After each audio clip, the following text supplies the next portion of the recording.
to rock and roll. Come on, y'all. Your folks say that you got it every day by 10. If you're out on a date and you're bringing home the latest sin. Coach's Corner with Coach Heck and the infamous Coach Patrick King. You're stuck with me, man. I'm stuck. You are stuck with me. I ain't going anywhere. There's a lot of people that are jealous of me for sitting here, and there's some people that there's a little sympathy going on at the same time. There's more people that are sympathetic to you. I'm just saying that much right now. Ron, you know you're second in the state in tees. When I go talk to Turkovich at the scores Get a table, picture. I said, get as many pictures as you can. So how long did you guard Larry Bird? For about 4 or 5 minutes, the rest of the half. How'd he do? How'd you do against him? We held him to 48 that afternoon. And you ain't that good. The scouting report said you were pretty good. You ain't that good. Oh, man. Are you kidding me? Hey, welcome to our 37th show during this cycle of Coach's Corner with the great Pat King and myself, Ronald J. Hecklinski. And man, it's been a long run here, 38 or 37 shows Since middle of August. Since the middle of August, Yeah. on every Monday night. But it's been fun. And one of the things that I laugh about the most when I do these is all the time. I say this every show. I start this every show. I got to stop it. You ain't that good, man. I mean, I just think that's funny as hell. I think that's funny, and I think that's great chatter when you're on the court, you know. And man, those coaches, and we did it. We did, you know, KYP, know your personnel. We put stuff on the board. He goes right. He takes 2 dribbles, going to cross over, going to elevate with a J. And all of our scouting, you know, every one of our teams knew what the other team was going to do. Right. And then for some dude guarding him, one of our guys said, you ain't that good, man. My coach told me you were great. You ain't that good. So let's just get that out of the way now. Anyway, I want to thank our sponsors before we get going because they have been unbelievable for this 37 show run. And obviously it starts with Han Funeral Home. They're just a big part of our show. They do a great job. Their focus has always been on the families that they serve. Han Funeral Home, they stand ready to meet your needs and exceed your expectations when selecting a funeral home. Call the great Pat Hahn at 574-255-1474 when that time your family is in need of those types of services. Please call Pat Hahn, and they will certainly take care of you. Tony Letcher and Health Markets Insurance, whether you need help with your health insurance or Medicare. Now, so you're on Medicare. I'm on Medicare. Yeah, how's that going for you? Well, it's going very well. I went to the dentist today, and they said, "Hey, we'll just bill this to the insurance, and we'll let you know." Okay. Wow. I know. No money. Wow. No money involved. So I'm bill not it to me. And I'm not on Medicare yet because I'm still working. I still get up every day at 6:15 and go to work and still kind of like what I do. I like the classes that I teach. I like the interaction with the kids. But I will tell you that the only thing that I don't, and if I get over this 3-minute period of when the alarm clock goes off and then putting your feet on the floor. yeah, Once you get your feet on the floor, you're cool. It's good. It's You're It's just that cool. motivation to get there. It's just that motivation when you hear the alarm clock and you go, no, man, I ain't got any more sick days. Man, I'm out of sick. I got a colonoscopy on May 23rd.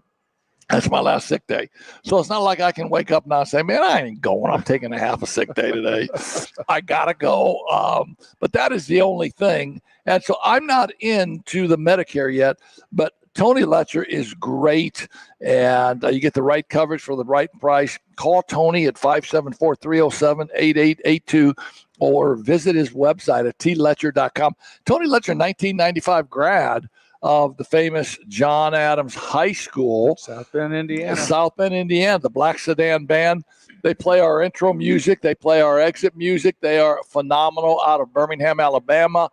They're really, really good. My brother is the drummer. You see their ad right there. If anybody's interested, contact us. They do travel. They just play all kind of dance party, just great music. And if you're interested, either get in touch with either me or Pat, or if you're watching it live, or you catch it on YouTube, you see the picture of them and their contact information is there. Frick's Driving, right, man? Frick's Driving School. We have. I've been driving this week a little bit.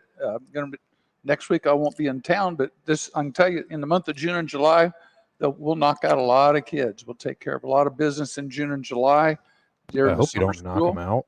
Well, figure of speech. We'll get their 6 hours in. They've got to get the 6 hours in. That's part of their fee. And there's a lot of kids right now wanting to drive. It's interesting because we go through these phases. There's a group of kids that don't care whether they want to drive, but then you still have a large group of kids. As soon as they're 15, they want to get that driver's ed permit so they can get driving. So give them a call down at the office. Doug and Joe Lynn are down there, and they'll get you set up. They'll tell you all the information you need to know here if you're in the South Bend area, 256-0650. And give them a call and ask questions, and they'll take good care of you.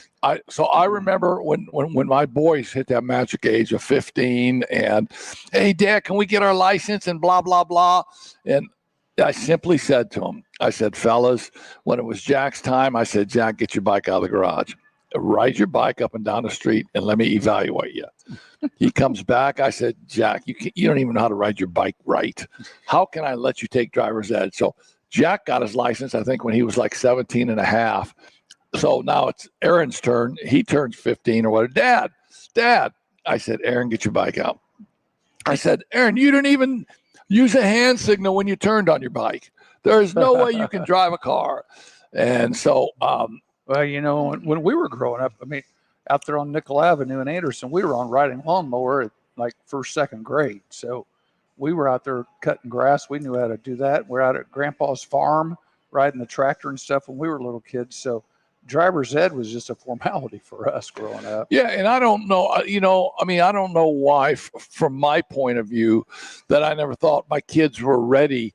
But I just have been in so many school scenarios, in school situations where kids were just crazy with an automobile. It's driving it fast, getting in accidents, killing, kids dying. And my wife and I just said, there's no hurry to let our kids do this. Let them mature a little bit. Mm-hmm. Let's use the bike line on them, which they never really bought the bike line, but I laughed every time I did it. But let's let them mature a little bit. And then when they mature, and they never really pushed us on it. So, yeah. Hey, and we just finished dinner at Bar Louie. We've been here since August with Bar Louie too. They've been a great host. And I tell you, that Chicken Cali Club I have every Monday night's been pretty good. Yeah, no, Bar Louie's is an outstanding venue. Great food, obviously. The atmosphere is amazing. Downstairs, there's, probably 20 televisions where you can watch your favorite athletic events. And, people are having a good time and enjoying themselves. Yeah, you can see in our background, we've got a full bar behind us. Yeah, just for you and me. We're up here. What a time in my life to have a liver transplant and can't use a bar. Because it's sitting right behind me. And there's every type of liquor you can imagine. And I'm eating my dinner facing that bar, and I'm going, dang. Yeah, we're up here, and I guess you call this the party room, conference room. It's a huge room. I mean, I bet a couple hundred people could fit in here. Yeah, and, it's busy. It's busy. They said 3-4 times a week. It just happens Monday night. It's open, so that's why we're up here. It's nice and peaceful. And we had thought about doing this final show from Anderson High School in the famous Wigwam. In its day, it was the second largest gym in America, seated approximately 10,000 people, 9,879 or some number like that. I mean, just close to 10,000. And we were going to try and do our last show from the Wigwam. I made contact. I talked to the people in charge. And the comment I got on last Wednesday was they had shut the electricity off to the Wigwam, and they did not have enough time to bring out the and I don't know, in South Bend it's called I&M Electric. I don't know what the electric company in Anderson is, but imagine that, man. I mean, no electricity in the Wigwam.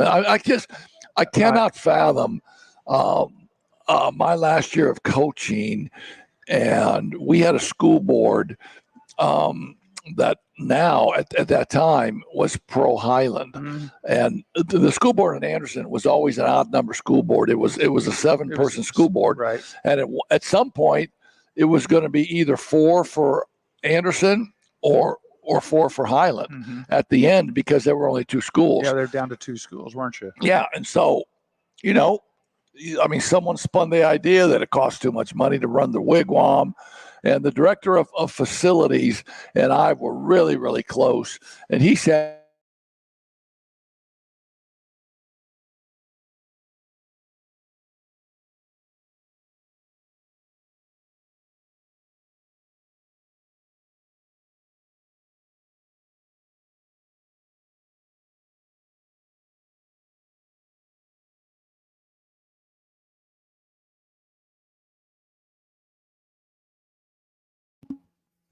They froze. I don't know what happened. Try to get them back.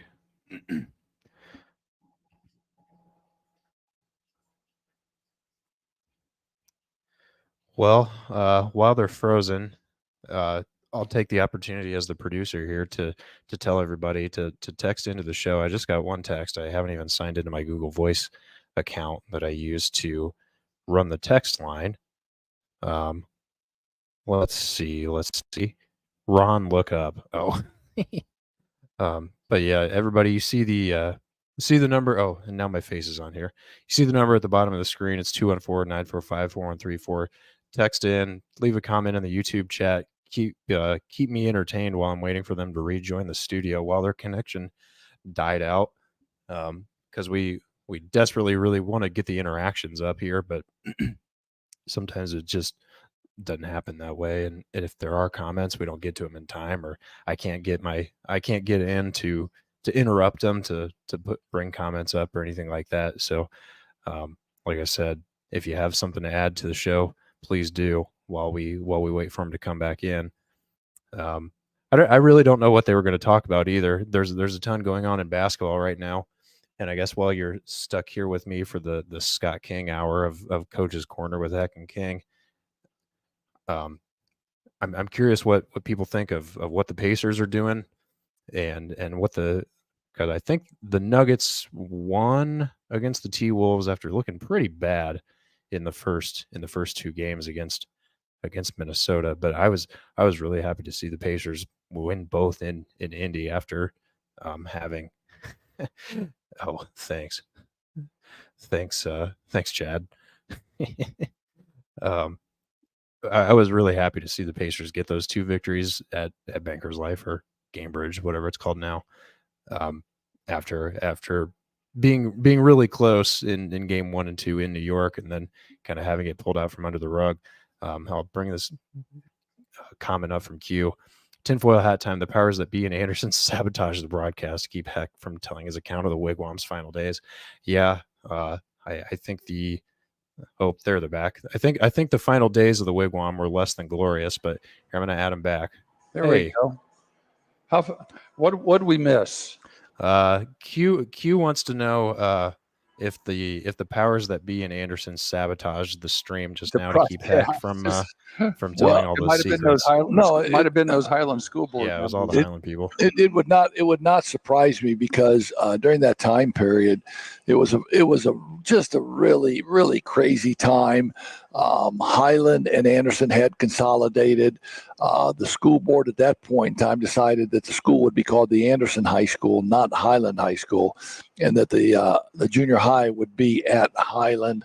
The high school would be at the building that Anderson was occupying, the old Madison Heights building that they had refurbished and rebuilt, and then the Wigwam stood by itself. And every day, like my classes were over at 1:30. Every day at 1:30, I'd be at the Wigwam every day. Practice would start at 3:15, and it was like, you know what it was like? and I can explain it this way. It was like the Field of Dreams was in baseball. When Kevin Costner, they built it, and we didn't have any ghosts coming out and playing like they did. I say Shoeless Joe Jackson didn't show up. Yeah. Now, But if you and I would have gone down there today, we would have probably found some ghosts coming in from the sides, and we would have probably called some. well, here's so I know this. There were many nights, and Q can say this too. There were many nights that I would be there watching film by myself in my office. The lights would be off in the gym, and I would just be in my office. And all of a sudden, I would hear the scoreboard start to flicker. And I said that one time to P.T. Morgan. He said, "Heck, don't worry about it. That's the ghost of the Wigwam." Mm-hmm. And I said, "Stop." He said, "No." He said every now and then the lights will flicker and the scoreboard's off. There's no power to it. Mm-hmm. And I would sit in my office, and then all of a sudden I'd hear like the horn go a little bit, Mm-hmm. and I'd go out there and the lights would be flickering. But I wasn't. I mean, there was no way that I was ever frightened or afraid, because I just felt that was the ghost of the Wigwam. Well, and see, you were there as a coach. I grew up in that place, so I can tell you stories from the 60s being downstairs. How often did you go downstairs, like from the pool area, the locker rooms and stuff like that? Yeah, I used to go down there all the time because the girls had like a team room down there, and we had some uniform storage down there, and so I used to go down there. Did you ever see the civil defense bomb shelters? I did see the bomb shelter we used down to get there. in there, because you think about it, it was built in the early 60s, which was at the height of the Cold War. So we'd go in when I was grade school. We'd go in those bomb shelters and look, and there'd be food in there, all the dried food and stuff in case the big bomb would drop. Yeah, no, I know, and it was huge. And then later, our cross country coach at that time, Gary Quarter, used that area as a little bit of an office, and he stored a lot of his cross country stuff there. So we would go down there all the time, and it was a great place for 18 years to coach trivia. in. When I was there, the JV basketball team dressed downstairs. They did not dress up in the main locker room.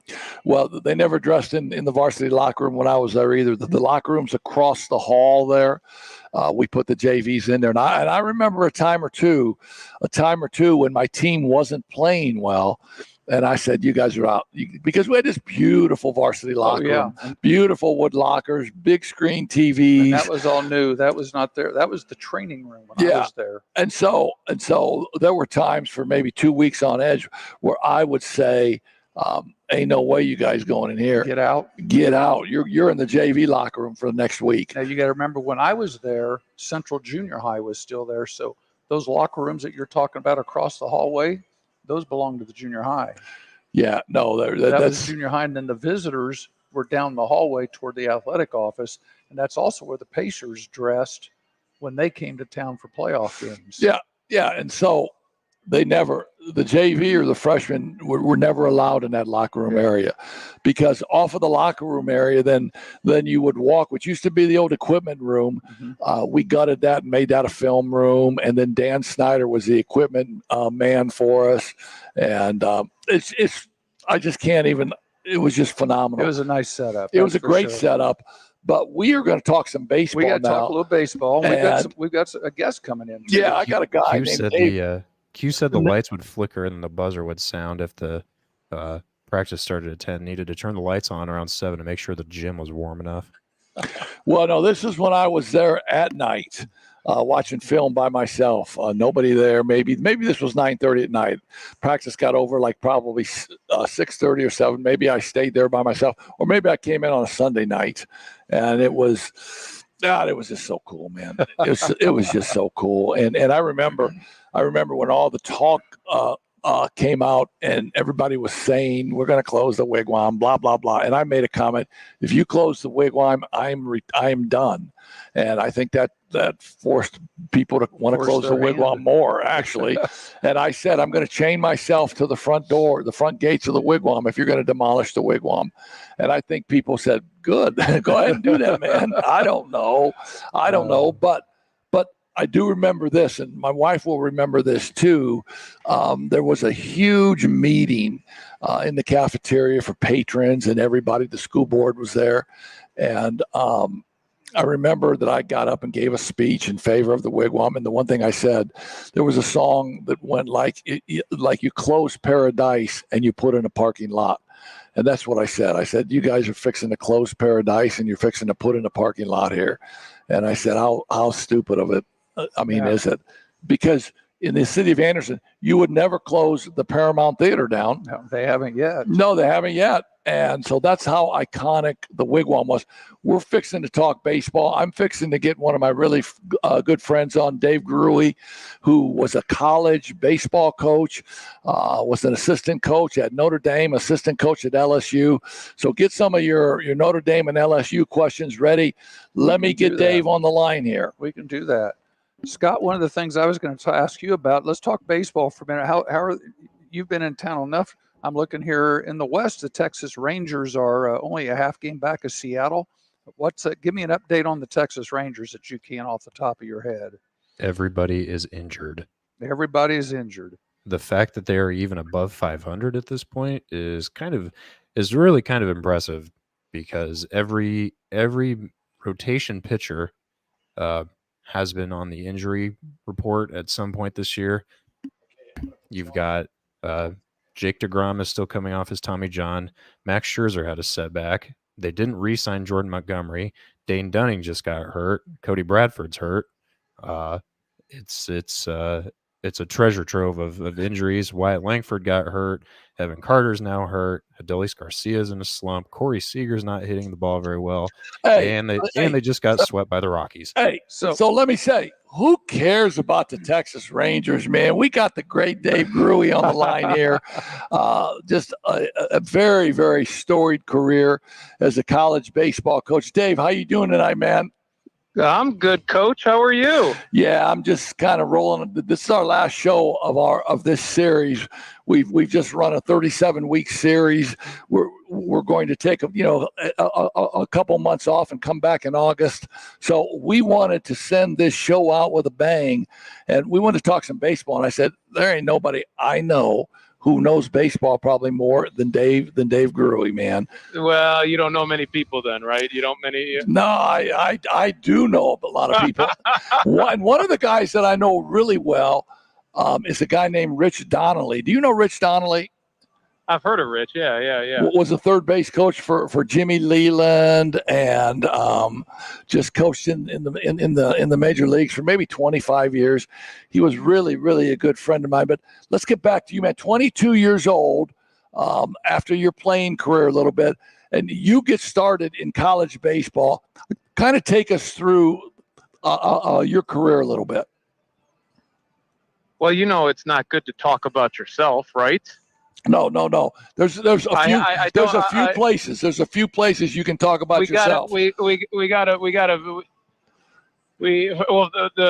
thing that gets you into coaching is you realize that you can't hit a high fastball, and you better start teaching that you can't swing at that pitch. And that was me as a player, right? So so bad as a player that you go into coaching, and you just love sports, you love athletics, and so I wanted to coach, and very fortunate. Spent first 2 years at University of Chicago, and those kids would run circles around my intelligence level. You're talking, kids that are getting $100,000 jobs as sophomores in college because they're so brilliant. It's an Ivy League type school, right? Sure, Small D3. They're playing for the love of the game, and it's not great baseball, but it was so much fun. So 2 years there. Only 2 of us on the staff, so I had a great experience of kind of doing a bunch of things. And then I went to Central Michigan University for 2 years. Yeah, in the MAC, as a graduate assistant. Yeah, in the MAC. In the MAC.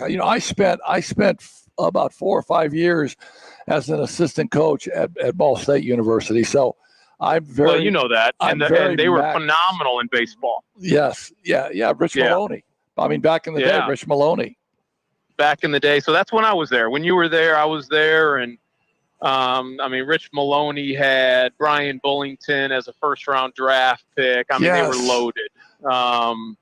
They had dudes back then. And so I spent 2 years there at Central Michigan. I was working towards a master's degree, just a second assistant, young 24-year-old kid just, trying to make it and living off of ramen noodles and George Foreman grilled chicken, I mean, that's how all of us coaches did it, right? Yeah, no, exactly, man. You wanted to go out to the bar once the weekend series was over, and you were like, gosh, I got $4 to my name. I think I'm going to just go have another bite of chicken, So, Well, so I will tell you this: there was a bar on Ball State's campus called the Chug, and if you hit it maybe on the right night, there were pitchers for a dime. So I don't know what you had on Central Michigan's campus, but at the Chug, you could get a pitcher for a dime back in the day, man. Well, I missed some of those specials. I was working 4 jobs, and one of the big I actually worked for our Coaches Association. The American Baseball Coaches Association was run out of Mount Pleasant, Michigan, because the former athletic director and baseball coach there, Hall of Fame coach, was Dave Kylitz, and he ran the Coaches Association. So I would work there in the mornings, then go teach class, and then go to practice, and then go take classes at night, and just a young single guy trying to make it. It paid off. Really did a good job recruiting, and when a job opened up at Notre Dame, I was kind of on the short list, and I was very fortunate. I was actually going down to interview for a junior college job in Florida, the best junior college in all of the southern United States. And which one was it? Chipola? It was Okaloosa Walton. So Chipola and Okaloosa Walton were in the same conference, and they were bad. I mean, so Chipola is probably the best known, but Okaloosa Walton back then, right? yeah, in the Panhandle. Yep, right in Destin there. Yep. And I arrived in Atlanta, Georgia, to stop to go recruit, and 15 minutes after being at a tournament, a guy walks up and kind of knees me in the back, and he's just like, "Hey, Red, what are you doing here?" Because Central Michigan doesn't go down to Atlanta, Georgia to recruit, right? No budget, no money to do that, right? Yeah, for sure, yeah. Right? And it was the associate head coach and recruiter at Notre Dame, and his name was Brian O'Connor. And Brian was a good friend of mine, ended up standing up in my wedding as one of my groomsmen, and he said, "Hey, Red, you're on our short list for the assistant job at Notre Dame." Wow. And I said, "No, what do you like? You know what? Maybe a phone call would have been nice, Brian. Like I could have saved a couple miles." And so he goes, "No, I'm serious, dude. You're like my top candidate." And I'm like, "Really?" And so the head coach at the time was a guy named Paul Maneri, and I looked up to Paul, and he was a great coach in the Midwest. And I ended up staying for 3 days recruiting in Georgia with Brian in his hotel room. And he said, "Hey, can you get up to Notre Dame?" I said, "Let's look up how far it is." "Oh, it's 15 hours here from Atlanta. I think I can make it in 14. Let's go." Right? Let's get on the road now, man. Let's go. And I mean, it's Notre Dame. And so couldn't pass it up. I mean, and it's still to this day my favorite place I've ever coached. I was just an assistant at Notre Dame. Came in as the second assistant. Well, they wanted to hire somebody because Brian just got offered the head job at Michigan, and he turned it down. They wouldn't commit to building facilities for him. So he turned it down. He said, "I can't take a job where there's no true commitment." And so he's like, "I can't do it." Well, he is right now, to this day, the best coach in all of college baseball. He is, no doubt. Where's he coaching at now? He's at Virginia. He's already won a national championship. He's taken his team to multiple Omaha appearances. He's got recruiting restrictions with academics, but he wins. They're ranked in the top 10 in the country right now. He's that good. So how many years And did you stay at Notre Dame? I stayed at Notre Dame for 3 years. After year 2, so I became the second assistant. 1 year after I was there with him and the head coach, Paul Maneri, he got the job at Virginia. So I almost went to Virginia with him. I stayed to be the top assistant at Notre Dame. And then 1 year after that, I turned down a couple kind of mid-major jobs, Wright State and a couple places.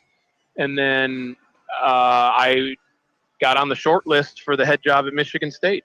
And I was 29, and I just, you think at a young age of 29, you think you're unstoppable and you know it all and all that, and Sure. and I took the job. I really wanted to be a head coach. I really wanted that experience. Best thing for you, just a great experience. But I looking back on it, man, you never know the challenges you're going to face unless you're in that seat. No, I mean the difference. Right? I mean the difference in maybe 2 feet from the assistant's chair to the head coach's chair might as well be 1,000 miles, because the responsibilities, the things that now.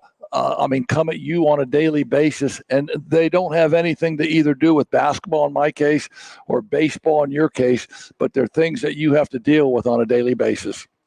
Yeah, it's just crazy. I mean, it's, you're dealing with, ultimately the final decision falls on your head. You have to make all of the decisions with kids and keeping them on the team, cutting them, scholarships, you name it, and a place like that, you're tied into it. So awesome experience. It's at a mid-major job, you have more head coaching responsibility than you do actually at one of the huge programs. At the huge programs, you're more of a CEO, right? Mm-hmm. And so, I was 3 years there. After actually my first year, my former boss called and said, "Hey, I think I'm going to lose my assistant to Tennessee. He's going to go take the pitching job there. Would you ever consider coming back with me?" And I just said, "I don't know if I can do that. I mean, I've got a phenomenal recruiting class going. It ended up being the number 1 class in the Big Ten. And we were raising money for a brand new stadium. And I had a $4 million gift coming from Drayton McClain, who owned the Houston Astros. Wow. So instead of the Rangers, as you were talking about Seager and those guys, right? It's the Astros. They were, and one of my former guys, Alex Bregman. Sure. Sure. And so Drayton gave us a $4 million gift. He was a graduate school alumni. And my fundraisers were Kirk Gibson and Mark Mulder. And we built a brand new stadium. We built a hitting facility. We were doing all those things. Well, 2 years after that, my former boss lost his entire staff. And he said, "Hey, dude, if you come down here, we got a chance. We're pretty good. And we just got a really good recruiting class. And if you come down here, I think we got a shot." And so I said, "You know what? This is probably going to be my best opportunity to go kind of compete at the highest level, see how good you really are." You know what I mean? Like, just really, how good are you? And I've always had this mentality. I don't care if you're the janitor or the head coach or the athletic director, you're all on one team, Yeah, for and sure. that's what wins championships. And so I did. We took a leap, and I essentially bringing in a whole new staff. I went down as the associate head coach. I kind of handled the recruiting. Now, was this at LSU or Virginia? This was at LSU.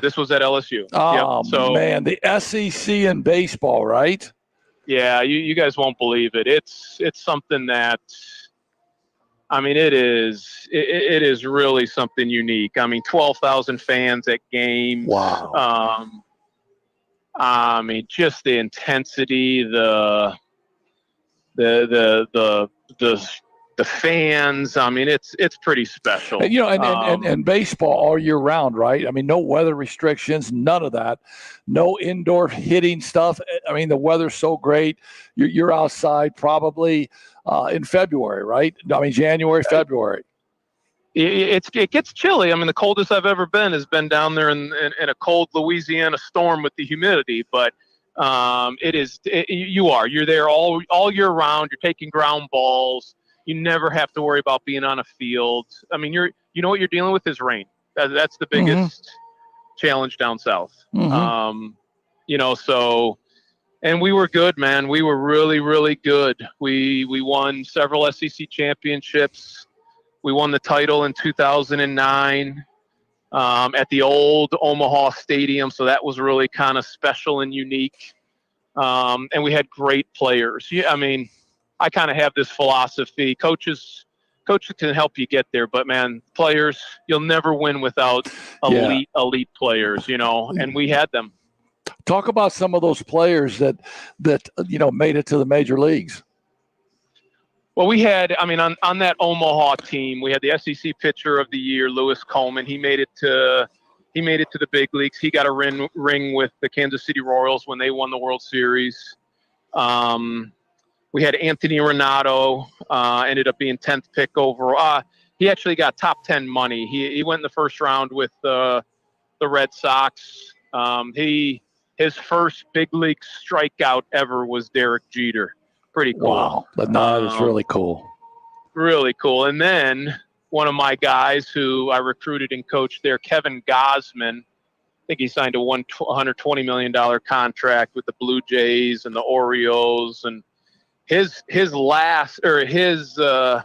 was the starting pitcher for Derek Jeter's final game. If you remember Jeter having that game, a walk-off hit in his final game, he's still pitching today. Cool. I mean, he's still pitching today.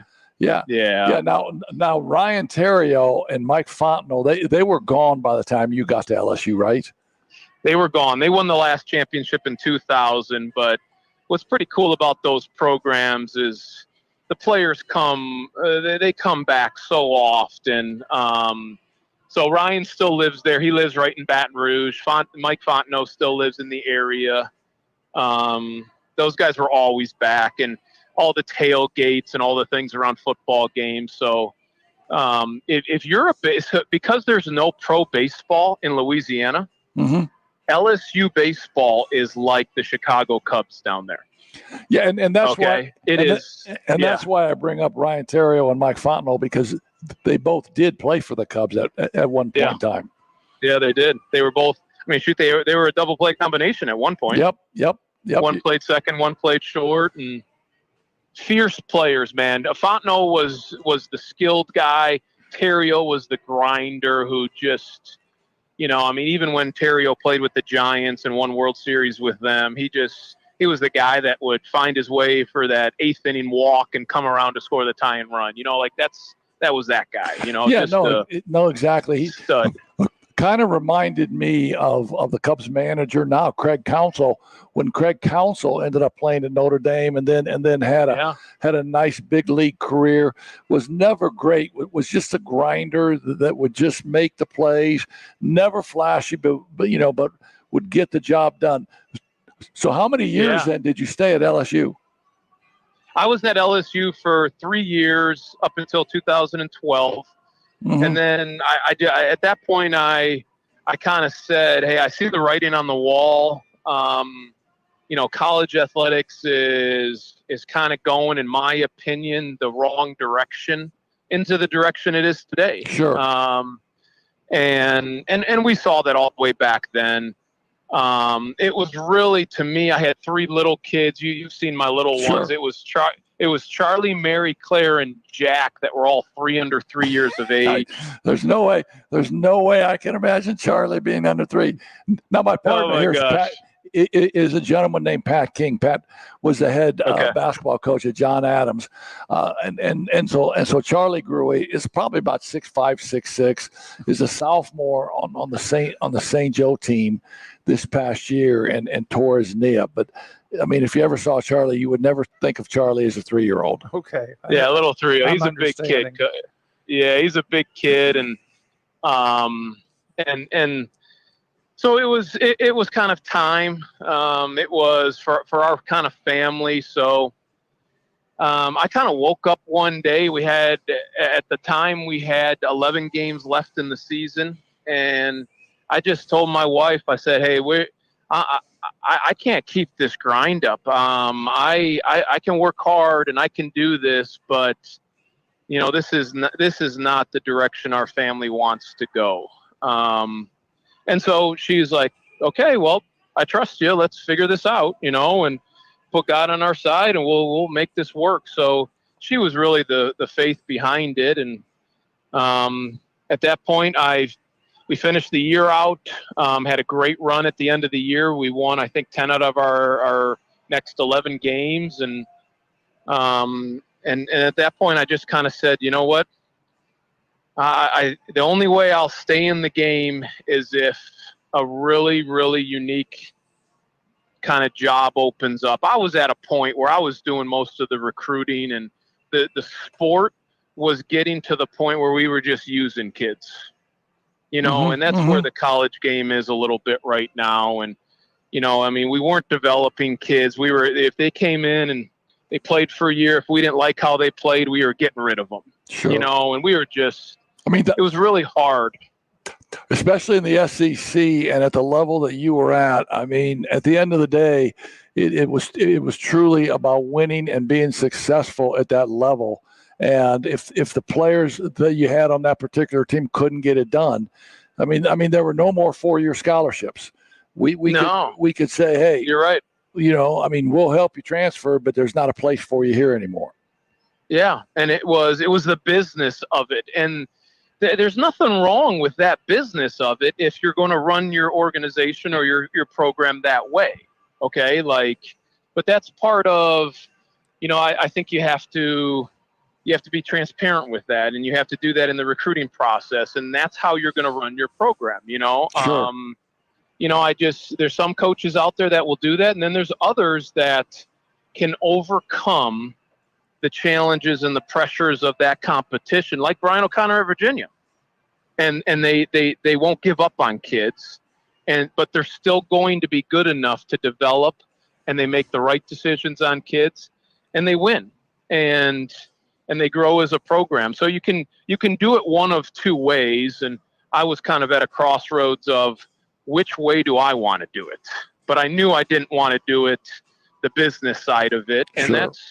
that's how LSU did it, and that's how the head coach wanted to do it, and that's his decision. I had a lot of authority there as a coach, but in the end, there was a lot of challenges going back and forth of I want to develop that kid. Well, he didn't strike out enough guys this year, so we're going to get rid of him. And so it was those type of things existed, and I just didn't want to be a part of that. And it is what it is. Yeah. It's good. Yeah, no, and when you're in that business, and people don't understand who have never been in that business, that it's 24/7, man. I mean, when I was coaching at the college level, I mean, Sunday was a work day, and I would have to be really, really creative to make sure that I could find a mass time that I could go to, because I had to be in the office. It was a work day. It was a practice day. And I think in order to embrace that kind of a grind, it has to be totally, what you're about. And I was never really about that totally. Now, when I was younger, it was great. It was great. But see, Ron, you were a better man than me because I would make excuses to miss church, and I would call it while I'm working, and there's compensation for now. And you know what? It really burned at me that last year, and I wasn't missing church for those things. And you know what? It catches up to you because you aren't grinding it and you're not working it. So I didn't do the things you did, and I have regret from that. Yeah, but you're in that great part of your life now where, I mean, you've done it. You've got those memories. We've all got, we've all got rings. All right, I got rings. Yep. I got 3 or 4 or 5 rings at home. And, my kids say, hey, Dad, when you go, can I have this ring? Hey, Dad, when Yeah, something that's happens cool. to you, do I get this ring? You know what I Yeah. say? Whoever wants the rings, man, Yeah, take the just take 'em. rings. Fight them. Fight over them. Yeah, Fight over Yeah, them. fight Love over a him. lottery. But at some point, we get to our life where we have an understanding of of what life really is about. And those That's days, right. I mean, those days, I wouldn't trade those days in for nothing. But I'm so happy that those days are by me, and I'm pretty sure you kind of feel the same way. 100%. And it was, yeah, like you've experienced, like we've all have experienced. Both of you guys have experienced. When you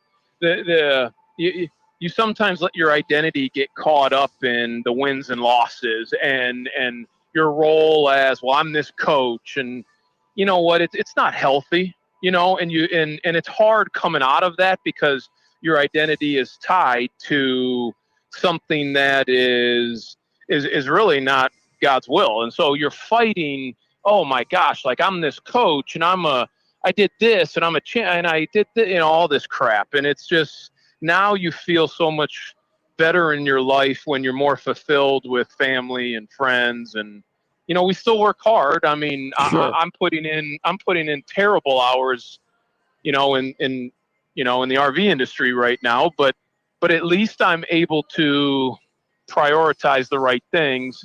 But man, you miss it, don't you? I miss the days of being out on that field at 10 o'clock at night, and it's 4-3, and the tying runs on third base, and you've got to get this guy out, or you lose the game. I mean, the intensity and the adrenaline, I mean, that goes through your veins when you're calling those pitches. I mean, it's hard to explain to people, but I'm even getting goosebumps right now, because I'm like, man, I remember making those decisions, and it's like, holy crap. I mean, no, and the way that I would describe it, and maybe Pat would describe it, is the powerful feeling that I always remember are, in a timeout, and there's 15 seconds left. You got the ball, you're down 1, and there are 10 eyes on you. There are 5 players that are playing, and both of their eyes are on you, and they are waiting for you to tell them what to do. And the power that you feel during that maybe 22nd of a timeout, when you're going to tell them what to do, that maybe could either win or lose the game. Like, to me, that was always major power. And I don't know how you felt about that, Pat. I agree. There's just something about it. It's something that you just have to experience, and it's hard to explain to somebody that's never been there what it feels like, because they just can't relate to it. They just look at you with a blank stare. Yeah, and they say, right. Hey guys, it's just a game. Well, no, it's not just a game to us, because of all the preparation of everything we do. It was our life, right? It's how we put food on the table for our families. Yep. Hey, that's a great. I'm going to echo that. That's a great. I have a photo in my office of that exact moment you're talking about in Omaha, on the mound with our big guy in a crucial moment against Texas. And it's Anthony. I'm talking to Anthony, and you just you see it in their eyes. And then all of the guys around us are, like 4 big leaguers that are standing around, like the catcher, the first baseman, the second baseman. I mean, all big leaguers, and you're just like, holy crap! Like, that was the moment. Exactly what you're defining right there. And they're waiting for you to give them words of wisdom. and no matter what you say, they are going to hang on to that, and they're going to believe that, and they're going to believe you. And so you guys used to give them good words of wisdom. I would just put my hand on their shoulder for like that personal touch, and then emotional touch. And then I would say, hey, you know what, Anthony? I don't know what the hell you're going to do here, but good luck. And then I would walk back to the dugout. So that brings me back to a great story. And I know you'll love this story. When Rick Sutcliffe pitched for the Cubs, he was just a wiry, burly type of a pitcher. Had a great year when they first got him from the Dodgers, won 16 games. But I mean, but towards the end kind of struggled. And so he's pitching in Cincinnati, and he's not throwing the ball well. It's like the third inning, and maybe George Foster gets up and he bangs one out of the park, and all the fireworks go off in Cincinnati. All right. So the next guy comes up. Maybe it's Johnny Bench. I don't know. But he bangs one out of the park, and the fireworks go off. And all of a sudden, the pitching coach for the Cubs is a guy named Billy Connors, who had a great career with the Yankees. And at this point in time, he was with the Cubs. And he comes out to the mound. Rick Sutcliffe is just pissed, and he says, "Hey, Billy, whatever you got to say to me, I am terrible, and I'm not even going to listen because nothing can help me. I'm terrible." Billy Connors looks at him right in the eye and says, "Sut, I got nothing to say to you. I'm giving the guy time to reload the cannons in center field because the third one's getting ready to leave the park in a minute." But no, and so sometimes it's the things that you say that just can relax those guys, right? Yeah, you do. I mean, there's some times where you got to bring them down. You got to get them focused on breathing. You got to just relax them a little bit. You got to do all of the things that normal. I mean, some of those conversations that are out there are a little bit like some of the Bull Durham conversations, right? Sure. 100%. Yeah. Hey, Yeah, before you go, I was going to ask you a quick question. Here's an LSU question. Pittsburgh's got a new pitcher that's just pulled up from AAA Indianapolis named Paul Skeens. The guy's the best. Yeah, that's the best college pitcher I've ever seen in my life. I was getting ready to ask you an opinion, but you just hit me with it. That's he pitched Saturday against the Cubs, I think. Yeah. In his debut. I was so busy last year that I wasn't following much of college baseball, and I had some guys reach out, and they say, "Dude, are you following this guy?" So Jay Johnson, who's the head coach down at LSU, he's a good buddy of mine. He's I don't stay in touch with him every week, but I texted him after he won the national championship last year. Hey, first time LSU won it last year, dating back to when we won it in 2009. So that is how crazy competitive the sport is these days. Yeah. And crazy. So one of my former point guards at Anderson High School is a kid named Michael Early. And Michael Early is the hitting coach now. I know Michael. He played for the Bulls. Yes, at Texas A&M. He's the hitting coach at Texas A&M, man. Played for the White Sox for 7 years, got up to AAA, but could never make it. But just a straight up baseball junkie, man. Yep, he played for the Indiana Bulls back when I was coaching. Way back in the day. Yep. Yeah.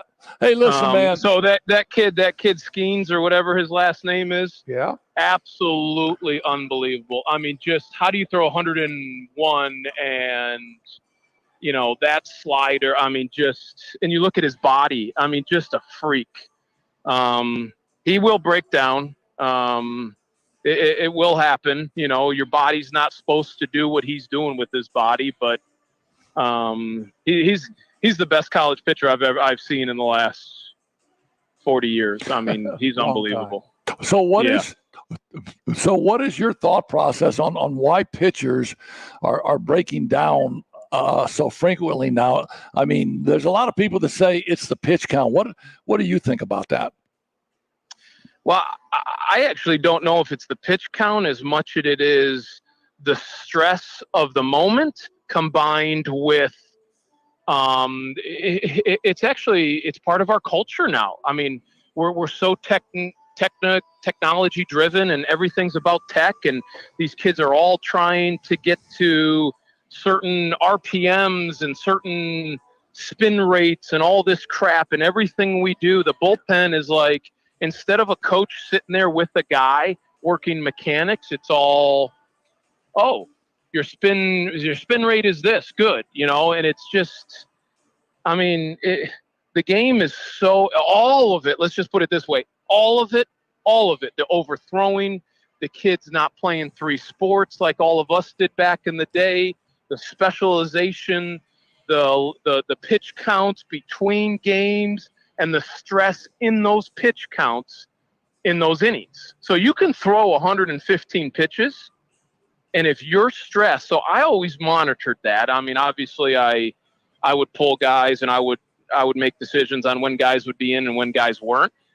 A guy could go 130 pitches in a game, no problem, if they were never stress moments.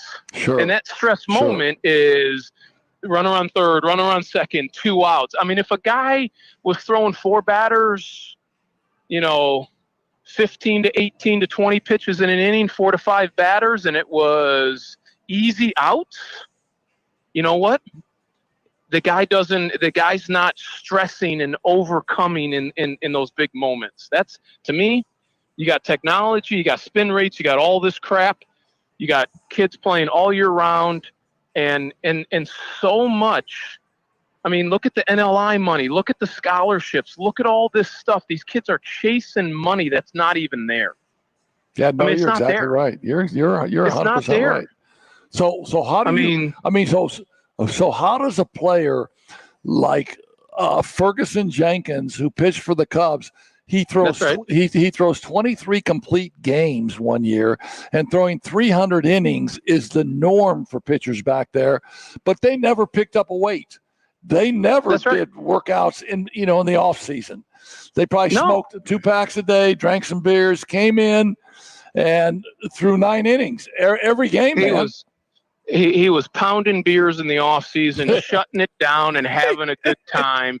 And then, you know what I mean? Like there's these private pitching coaches that get involved, and they charge these kids all this money. And the sport, I mean, I was talking to more agents than I was high school coaches back my last 3 years of coaching, and it just drove you nuts.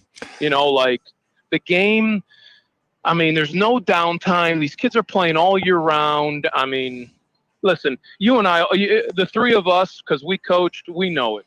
Yeah. If the kid's got talent, he's going to make it. There's nothing he's going to do by playing every single day of the year. And I mean, come on. I mean, it's just crazy. That's what I mean. And I agree 100% with you because if we turn this to basketball, no matter how many jumping machines you invent, or no matter how many exercises you do, if you don't have fast twitch muscles, that's right. I mean, you ain't dunking. I mean, you ain't going up and dunking it, right?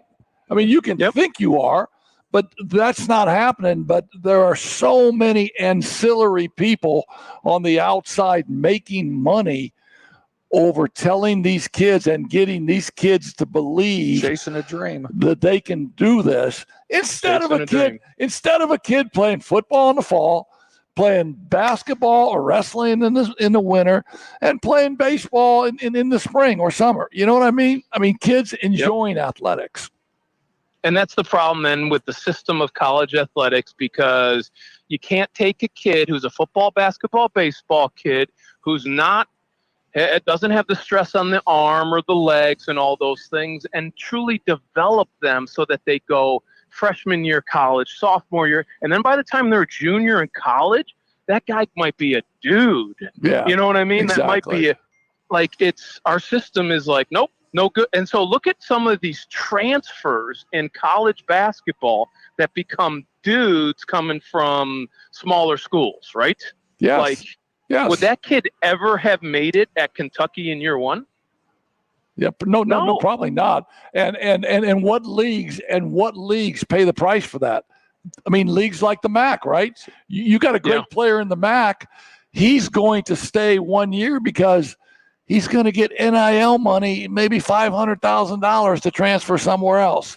Well, that's right. If you're a kid and someone's throwing you $500,000 and they say, man, you averaged 19 a game last year at Ball State, you're going to be really good. Why don't you come to Illinois? Or why don't you come to Kentucky? And now you're the 8th or 9th guy at Kentucky, where at Ball State you were the man, right? I mean, it's crazy. Yeah. It's crazy. Here's my last question to you. So do you coach Little League Baseball for your kids? I don't. I mean, I coached. I helped out. I think I was maybe at like 3 or 4 practices when Charlie was at St. Pius. he was brutal. I mean, the kid couldn't throw a baseball to save his life, you know, but he can dunk a basketball and he could hit a kid on the football field, but he's no good. But my Jack, I helped out last year with Jack, who's a much better player. They just played in a game tonight with Mishawaka Catholic, and but I haven't helped out this year just time-wise. But I told Jack he's not going to play travel ball or do any of that crap this summer. And I told him, I promised him, I go, you know what? You don't want to play?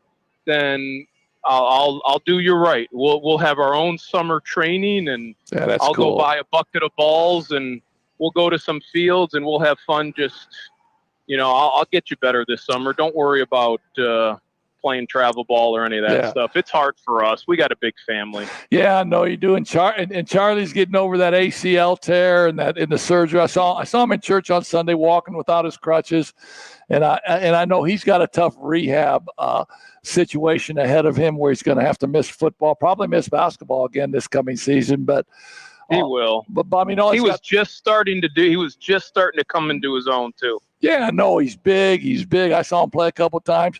I chatted it up with him. Told him he's got to think like, hey, those guards are shooting the ball.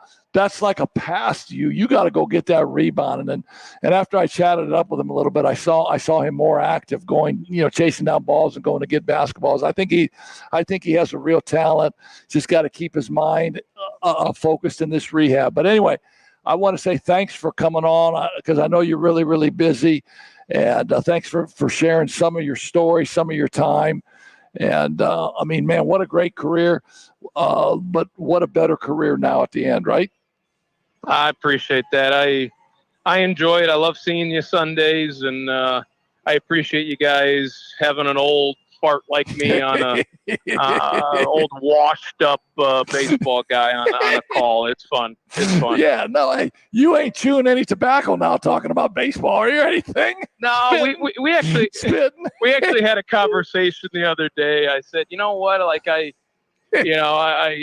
was the old fat guy that, you know, accidentally was screaming old men and tobacco might pop out of my mouth, and they were called umpires, you know, like that happened down at Miami one year. That's hilarious, man. Fun. All right, man. Listen, thanks for spending some time with us. Tell everybody we said hi. Thank you both. I appreciate you. Have a great night. All right, Dave. Okay. Bye-bye. No, that's big. So SEC baseball, and I wanted to ask him. I forgot about this. I wanted to ask him about when he was at Notre Dame. Did he hang out in the coach's locker room with like the football coaches and with and at that time, I don't know. It wouldn't have been Digger Phelps. Maybe it might have been McLeod or something like was that. Their late 90s. Yeah. Ray McCaffrey, right then. Yeah. Yep. Yeah, I mean, hanging out with some of them, with some of the Notre Dame guys, man. And he mentioned Maneri. Scott would know this because when Maneri was coaching here at Notre Dame, his son and Scott were on the same Little League team at Eastside Little League. So, really? So we'd be at the ballpark. Me and T. Yeah, he would show up. You know, he'd show up for a couple innings, and he'd have to take off. And then I think the one year they were in the World Series, and his wife was there. You know, doing the mom stuff, you know, so she was just sitting there with the rest of the moms and, you know, Eastside Little League, 11 and 12-year-olds. Yeah. So that was our connection to the Maneris. So when they left to go to Baton Rouge, that was, you know, they lost their second baseman because his boy was pretty good. Yeah. And Tommy. Yeah. And it's just, I mean, coaching at those, and I can't even say those levels because our coaching, you at Adams, you at Madison, me and my stops.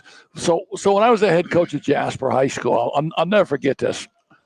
I coached, I was probably, I don't know, maybe 28 maybe.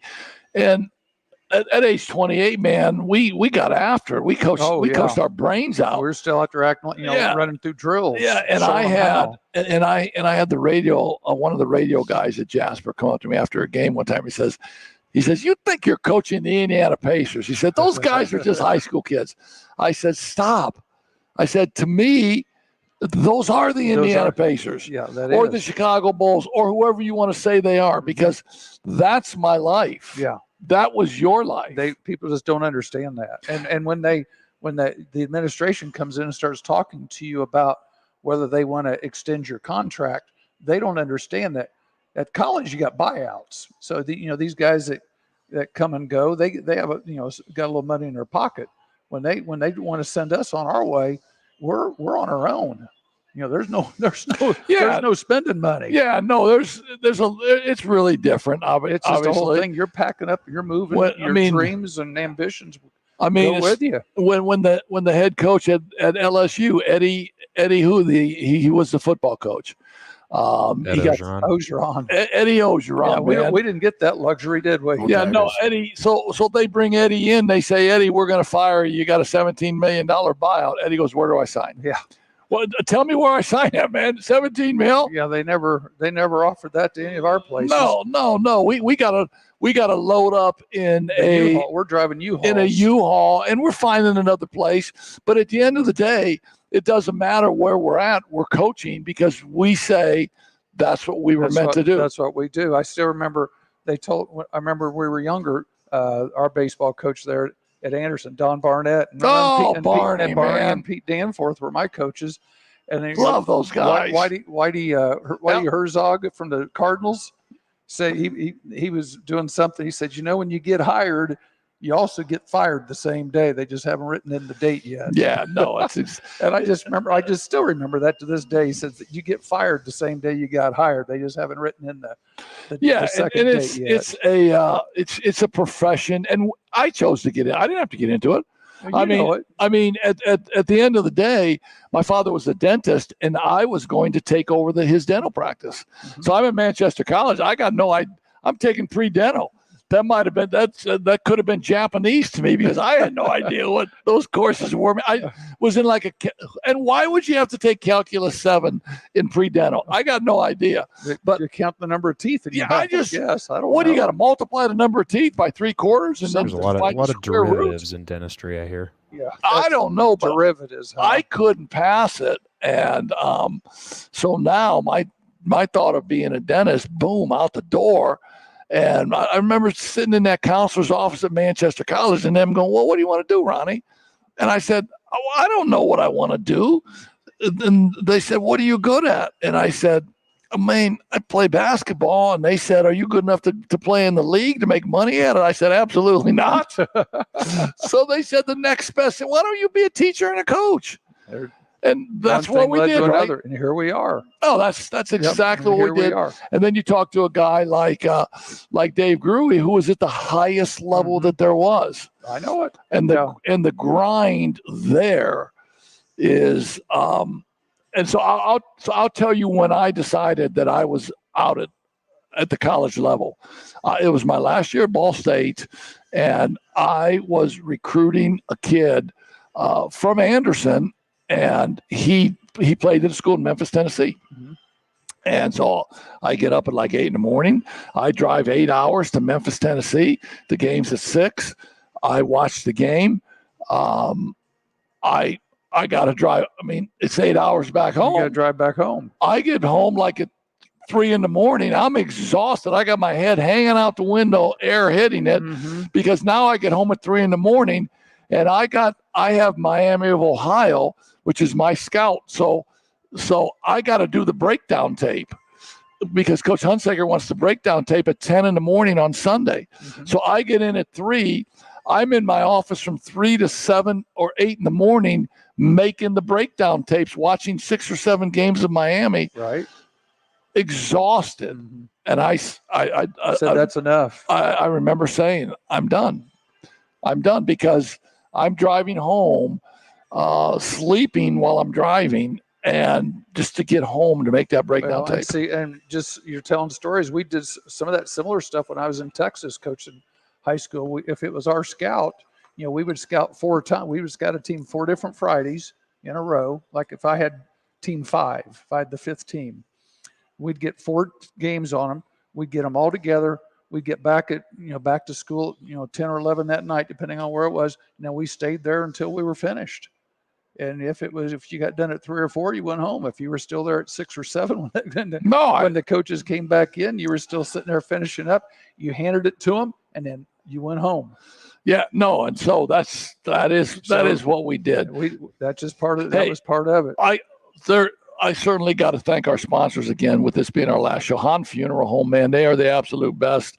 Located at 505 West A Street in downtown Mish. Pat Hahn runs, it's a family-owned funeral home, and he's the owner, operator of it. He's got a great staff. My son, Aaron Hecklinski, is on his staff and is in school to be a funeral director, and they are absolutely wonderful. We thank you so much, Pat, for sponsoring our podcast, and hopefully we look to have a future partnership. But if you're in need in that type of a situation, stop in and talk to the experienced people at Han Funeral Home. Tony Letcher has been there for us all year long. His health market insurance, whether you need help with health insurance or Medicare, it's time to get the right coverage for the right price. Give Tony a buzz at 574-307-8882. 1995 graduate of the John Adams High School. Man, Magic Mind. So we've been chatting it up all night tonight with Dave. I'm reliving some stuff. You're reliving some stuff. Dave is certainly talking about situations that happened to him. Why? Magic Mind. Magic Mind just does a great job. There it is right there, of helping you remember, reduce stress levels, steady, calm energy, focus and clarity, and your benefits build daily. I've been on it for a month, and I mean, go ahead, ask me something. You're doing ask well. me something. How many ball fours did they have in the Cubs Pittsburgh game the other day? They had 6 walks with the bases loaded. Yes. Magic Mind. All I can say. Who won the game? The Pittsburgh Pirates ended up winning the game, which I'm crying about. But hey, Frick's driving, man, they're great. They've been with us all year, and I know you do a lot of work with Frick's. I've been with Frick's since 02, 03, about off and on since then. Hey, can we do the car? Even though we don't have a Frick's game of the week, can we do the car?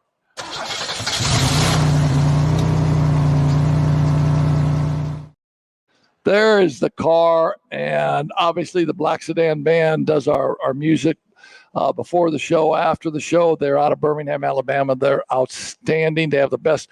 I think they got the best drummer in music today. Is he better than you? He's a lot better than me, but he's on par with the drummer for Bruce Springsteen. Oh, okay. And he's really good. Him and Ringo Starr. Him and Ringo Starr could do some things together. Ringo's it. All right. Hey, before we shift to basketball, I do want to talk about that baseball game, right? Because we mentioned Paul Skeens, the LSU kid that played for Pittsburgh.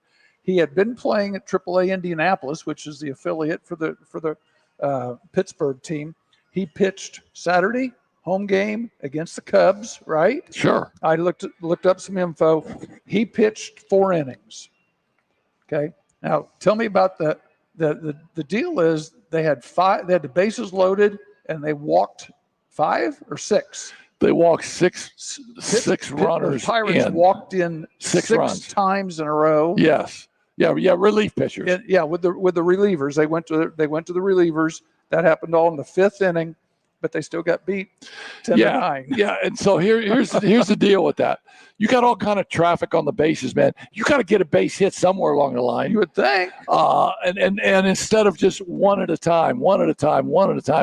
And I'm a huge Cub fan. I think Craig Counsell doing a great job managing the Cubs this year. But hitting with runners in scoring position, Scott could talk about that, because the Rangers are a great hitting team, and I don't think they're hitting with runners in scoring position like they were last year. But again, how many healthy players you got, right? Well, there's players going down left and right. Yeah, they just scored 6 runs in 3 games against the worst team in baseball. So that's not good. It's not going well. Well, I'm looking here in the American League West. Texas is only a half game behind Seattle for first place, so it's not like they're not like they're back. It's so early in the season. It's still early, and I'm looking at all the standings. I think the first one is the National League West. The Dodgers are 5.5 ahead of San Diego. That's it. Everything else is like a half game, 2 games. So first and second still close. Nobody's run off and hid yet. So here, let me ask you this, since you brought it up, why pitchers are getting hurt. Have you heard the speculation that it's because they banned the sticky stuff, that pitchers can't use the They sticky don't stuff have any anymore? rosin or anything at all, do they? They 'Cause really you've check them out. seen pitchers that are walking off the mound. They hand their glove and their hat to the umpires to check them for the whatever they're using. It was like sunscreen and something else that was giving them a better grip on the ball. And I forget who it is. One pitcher in the big leagues has been saying that injuries are a lot more prevalent now because they're having to grip They're the having ball to so grip much the ball, tighter. so that's where the forearm tension's coming in because they Yeah. have to grip the ball more. Well, And it's Max funny Scherzer because just said it the other day too, for basically the same reason, that they're having to basically death grip the ball to try to get the same spin rate and get the same that break spin on rate. the pitch on the breaking balls. Your brother-in-law Jordan could speak to that too because of all the things they do down there in Nashville with the pitching and things like that when they're training those teenagers. They're talking about spin rate and velocity and they're just throwing the ball. Hey, come on, man. We have one of my great guys on the line here, Doug Zook from Anderson, Indiana. Zookie, when we were playing catch on Corlett Avenue, we didn't mess around with spin rates, did we? No. No. Absolutely not. Hell no. So That's right. Zook, tell me something good going on down in Anderson today, buddy. Life's good in Anderson, Indiana. Yeah. So I don't know. It might be 22 years that Doug Zook and myself hosted a radio show in Anderson, Indiana on WHBU called It's Your Dime Talk. And I forget, and I think it was on maybe Monday night. Yeah, it was. But we had a ball doing that show every Monday night, didn't we? Well, if you remember right, Ron, we did the show for several years on location at various restaurants. And we used to have people come in and talk with us on the air while they were having dinner. Yeah, and right now we're at Bar Louie's in South Bend.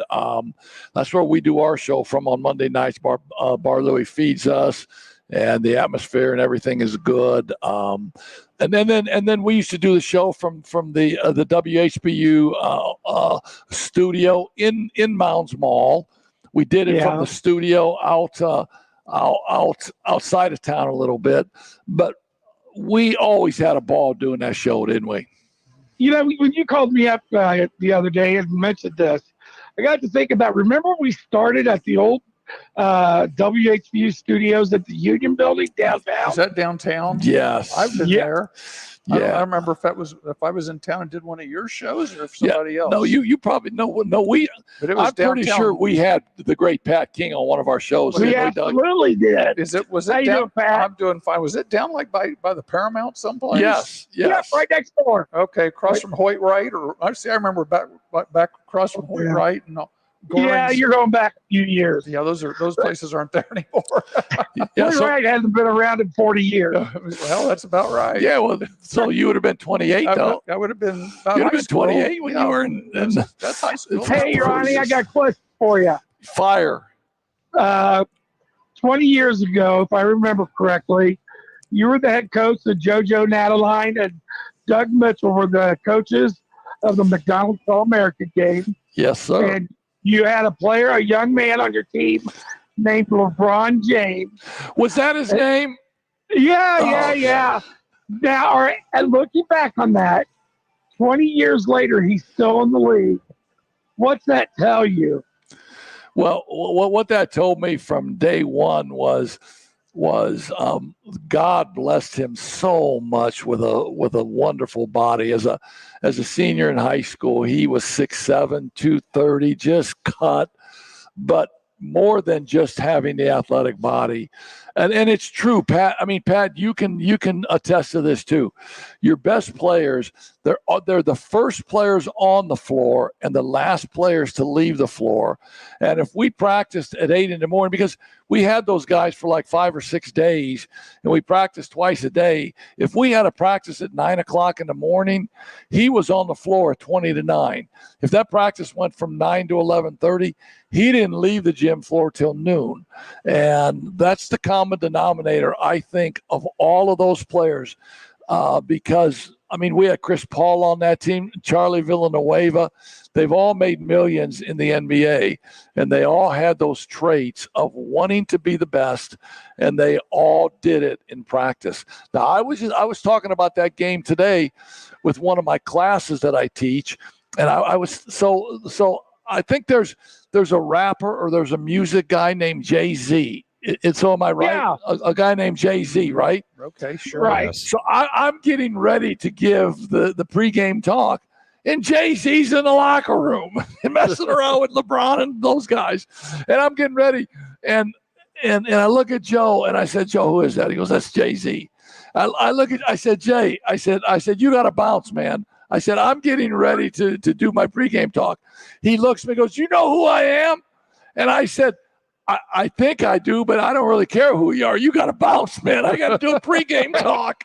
That's funny. Oh, I man. think You should have he's- seen those guys' eyes lit up when I did that, man. That's funny. That's funny. Hey, You know, heck, Zuki, I was Heck, going to I ask you, Zook, let me Yeah, ask go you a ahead. question. How good are the Pacers? oh my gosh, are they fun to watch or what? How good are the Uh, Pacers? Can they They're very good. can they win this thing, or were those 2 games a fluke these last couple days? They can win it. Think about it. They were the Eastern representative for the They get a fair whistle. tournament during, in season tournament. They did win the in-season tournament. Or then they were second to the Dodgers. They were second to the Lakers. You're thinking, Yeah. you're Is that thinking of the late, LeBron- great Carl Erskine, man. That's LeBron's team, right? Yes. Honestly, unfortunately- can they win in New York? And was New York? Did Thibodeau just kind of? I was asking Heck earlier. Did he tank game 4? They just get their ass beat. Well, I think a little bit of both, but the problem with New York is they only play 6 players. And 3 of them are hurt. Yeah, and they're always beat down. I mean, they don't have the juice right now, in my opinion.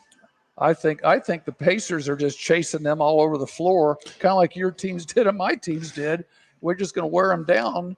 So they run out of players. And the Pacers are so doggone athletic, and they're quick, and they're young.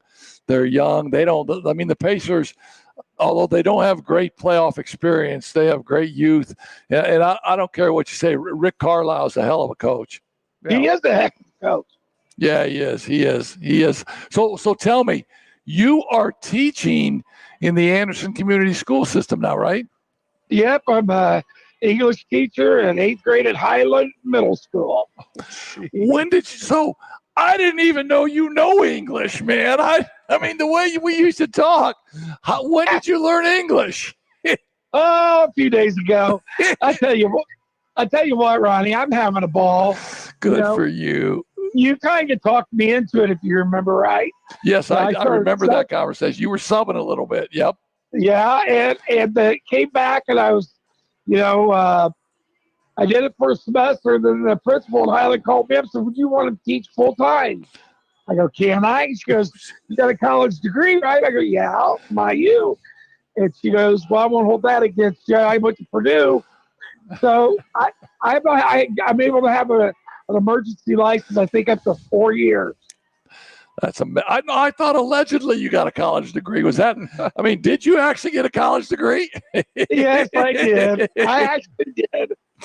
That's I did. hilarious, man. That is so cool. So you're in the school building every day, and I understand you see the great Eric Bush every day too, because he is the detention supervisor at Highland, right? Yes, he is. He's on the other side of the building. When I have to see Eric, it means it's not a good thing. Yeah, I know. And I try to stay away from there because when I go there on occasion, I see some of my students. I'm like, crap, what'd you do now? No, Eric's doing really well, isn't he? He's a great guy. I tell you what, he does a fine job. We're lucky to have him. Yeah. So on March 13th, and I remember that date sticks in my head because we had Eric on our show here on March 13th, and he did a phenomenal job of reliving that game in Washington D.C. and telling the intricacies of that game and how things went on in the locker room before the game, and he told those stories almost perfectly. And from what Eric has had to overcome and some of the mistakes that he's made, he's really done well. He's giving back to the community. He's coaching kids up, and I just think he's doing a great job. Well, I got to tell you something funny. I don't know if I told you guys this, but I coached this year. I was a 7th grade girls coach at Highland. Oh, jeez. Now, get this, the last game of the year, guess who I was coaching against? Who? Ray Lee Talbert. You and Ray Lee? Who was Ray Lee coaching for? He was coaching for Fishers? Fall Creek Middle School in Fishers. Oh, man.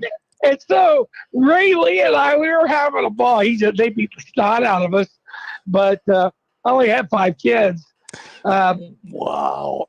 It was so much fun. If Phil Buck and Storm and Norman could have seen that one, right? Oh my gosh! And it was a lot of fun. I got to coach against George Bremer. He was at Liberty Christian at former Herald, the Herald Bulls guy. Sure. So I had a lot of fun, but I have to tell you, Ronnie, you got some of your own players. Aaron Boyd, of course, Eric, and a few others doing very well in the girls program.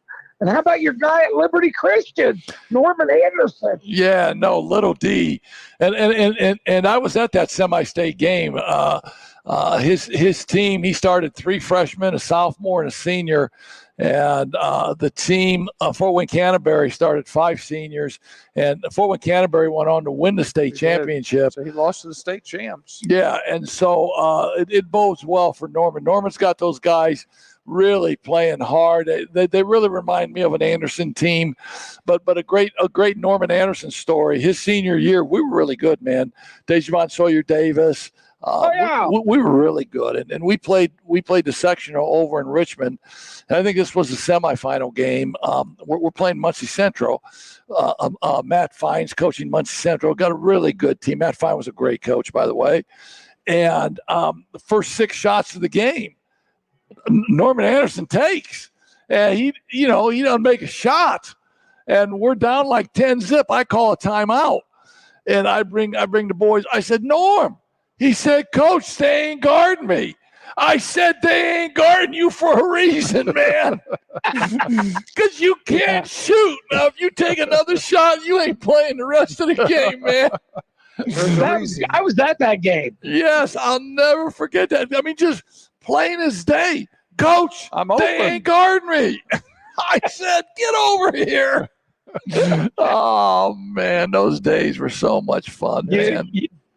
You know what, gentlemen, and Pat, I can say this, you being an Andersonian native here, that we grew up at a time in Anderson, Indiana with the Wigwam. And Ronnie, you had the luxury of being there, part of it, later years, and the last year for that matter, that we grew up at a time when the Wigwam and Anderson, Indiana. Remember, Pat, your senior year, we had 4 teams in the top 20? Oh, yeah. I know. You had LaPel, Highland, and Madison Heights and Anderson all in the top 20 in that sectional. Well, I know that. Yeah, you're 100% right. I think Highland was undefeated. We had to play. Both teams were undefeated. We played them first game of the sectional. Yeah, no, that was definitely the heyday of high school basketball, and obviously the heyday in central Indiana and in a little town called Anderson, where you had three great high schools: Madison Heights, Highland, and of course the Anderson High School. But it breaks my heart now because, and obviously you were in. You got me the name of Vincent Smith, the call. Because we were going to try and be in your neck of the woods and have our last show at the Wigwam, but I mean, Vince just told me that the electricity was a big problem there, and it probably would have been better off because it would have broke my heart to go into the Wigwam and see it in the way it is, and only because it had nothing. And I don't care what you say, Doug. I don't care what anybody says. I was there during that time period. It had nothing to do with anything except politics in the city of Anderson. Yeah, no question.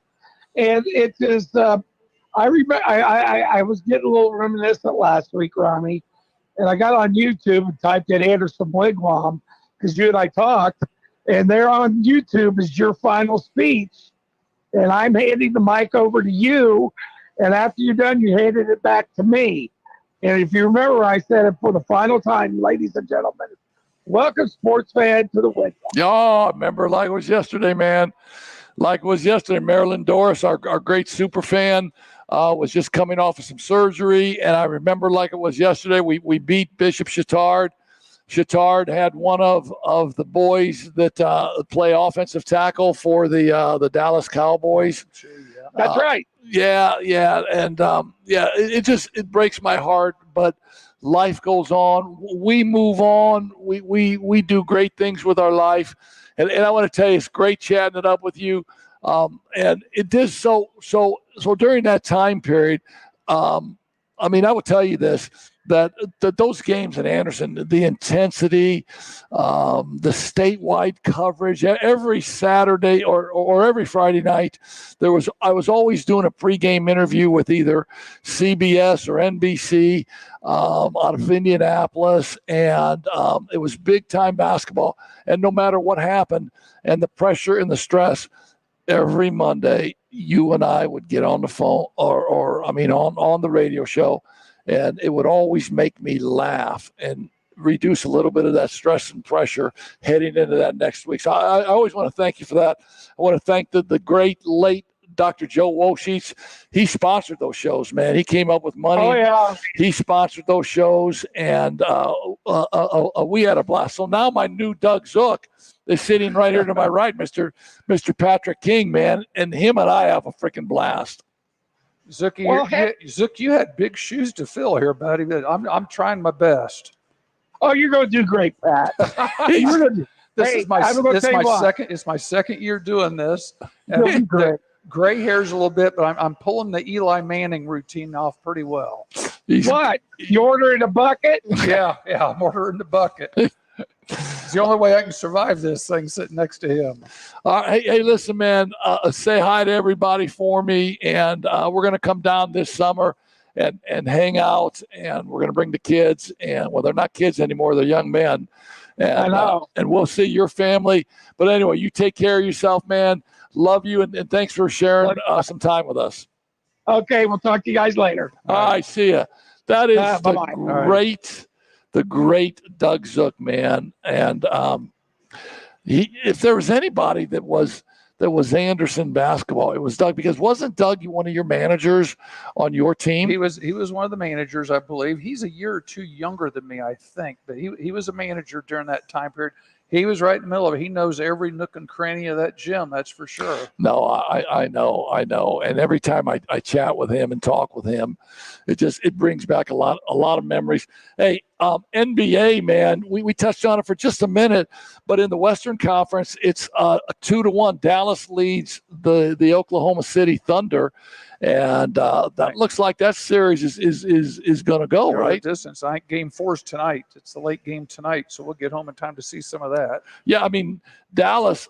Luka and Kyrie. They're finally playing close games. Well now. Yeah, they are, and they're actually leading OKC, and Oklahoma City's finding out that playoff experience does matter. No, it does. It does. It does matter.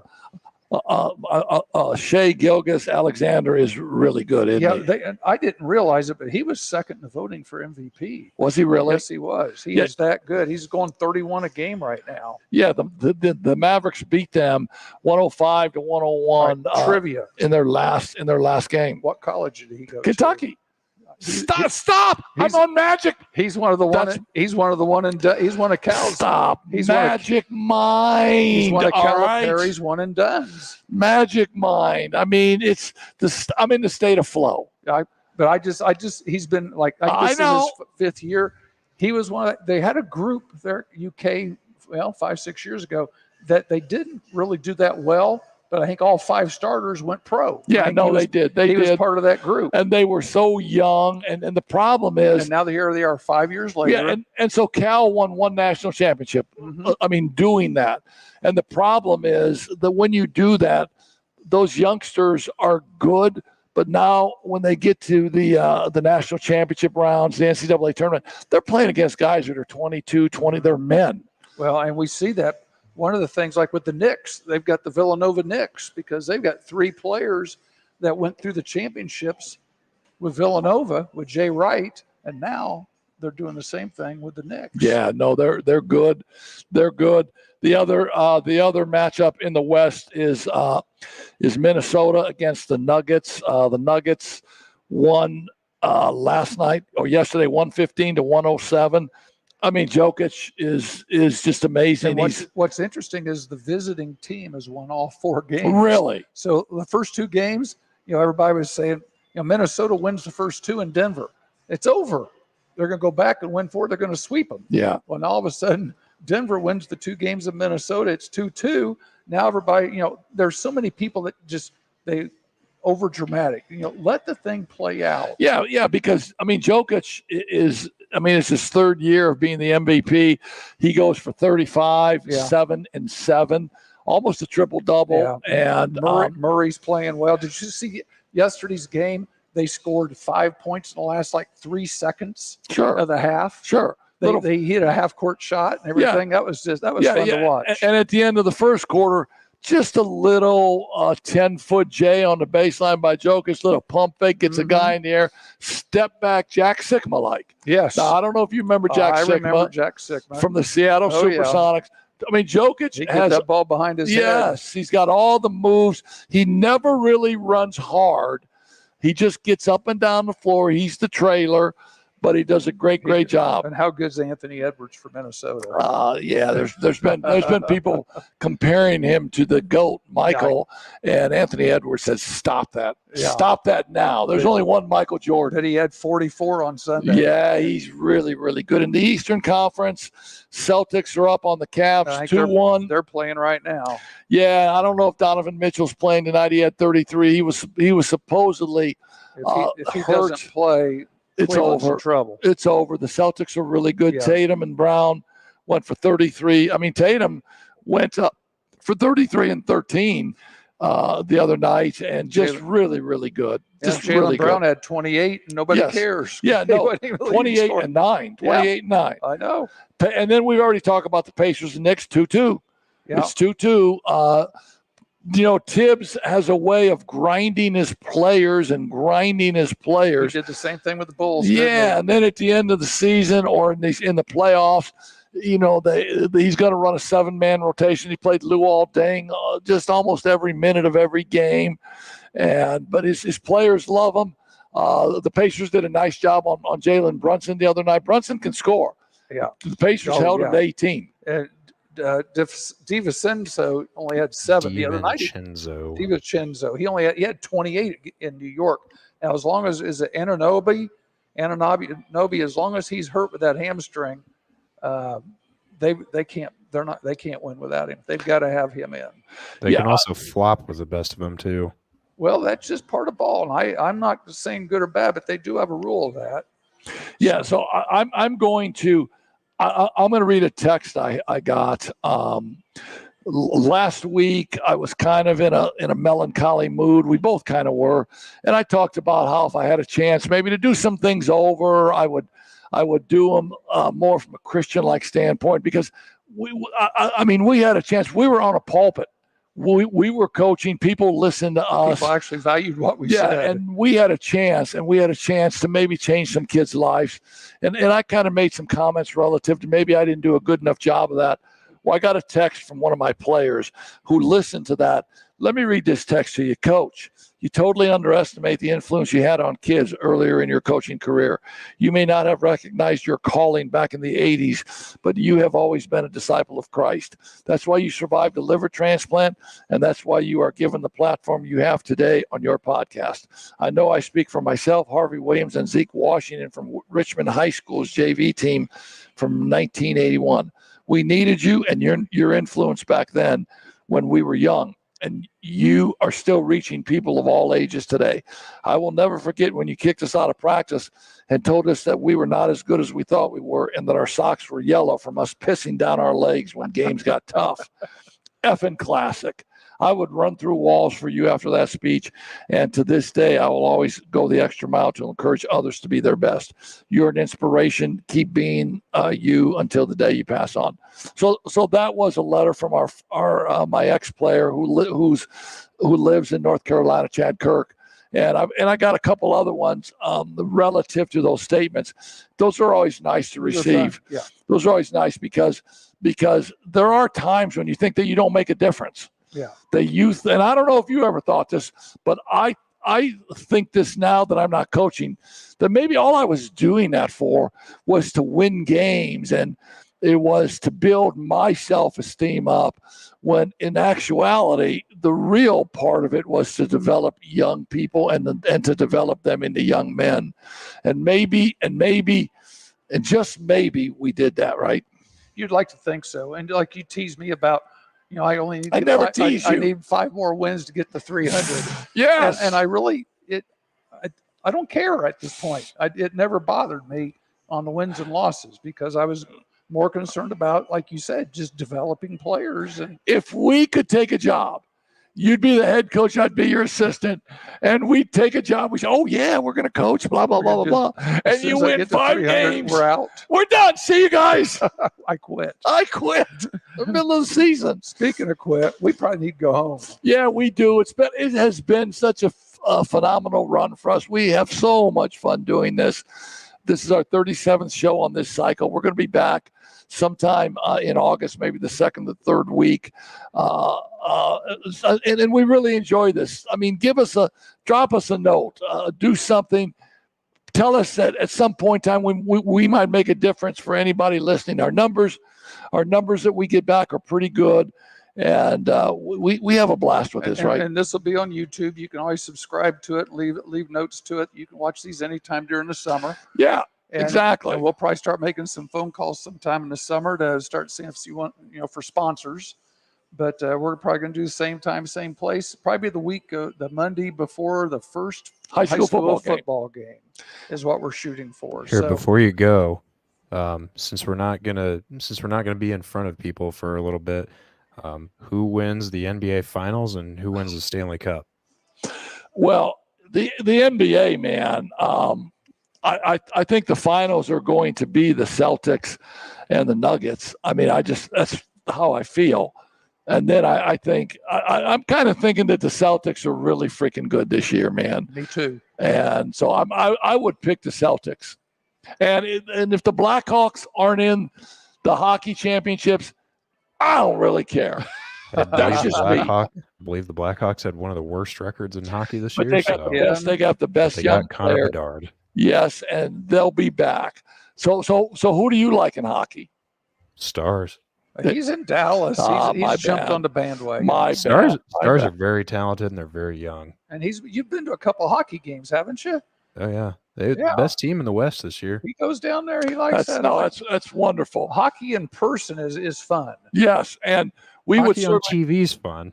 We would certainly be remiss if we didn't thank our producers, Scotty King, for taking his time and being on these shows with us. He does a phenomenal job.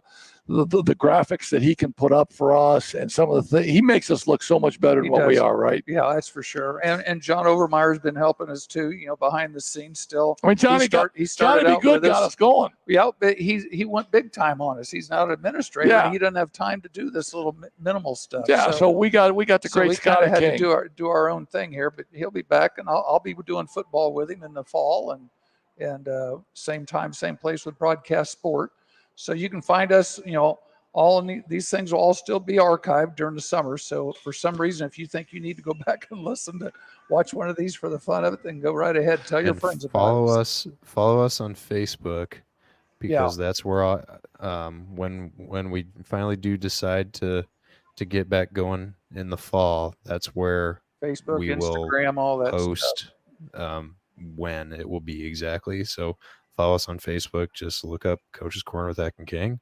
Follow us, and you'll get the updates.